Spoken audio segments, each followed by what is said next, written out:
Have you ever made a decision you already knew you shouldn't make?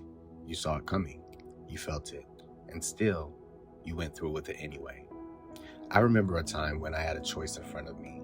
Nothing extreme, nothing life altering, just one of those quiet decisions, the kind no one else would really see. And I already knew this isn't the right move. But the thoughts started to settle in. It's not that serious. You'll be fine. No one will know. And the longer I sat with it, the easier it became to justify, until eventually I didn't question it, and I just went with it. And right after, that feeling showed up. Not fear of being exposed, but that internal awareness. I shouldn't have done that. And it made me think about one of the earliest stories in the Bible.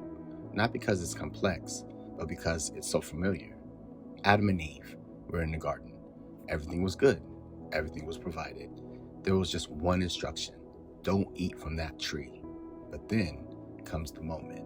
Genesis 3:6. She took of the fruit and did eat, and gave also unto her husband with her, and he did eat. And just like that, one decision. And that's what stands out, because the moment didn't start with an action. It started with what she saw, what she considered, what she allowed herself to believe.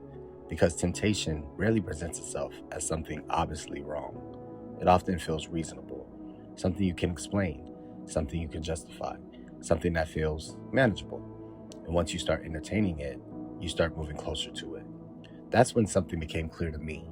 Most of the decisions we regret don't come from lack of understanding. They come from slowly convincing ourselves it's acceptable.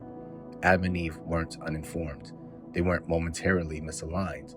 And we've all had those moments. The lesson isn't just about the fruit. It's about the moment before the decision, the thought you entertain, the voice you follow, the direction you choose. Because what you allow in your mind eventually shows up in your life. You knew before you did it. That's the moment that matters most.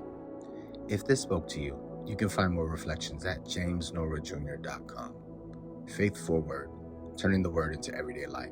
Keep reading and keep living, trusting God every step of the way.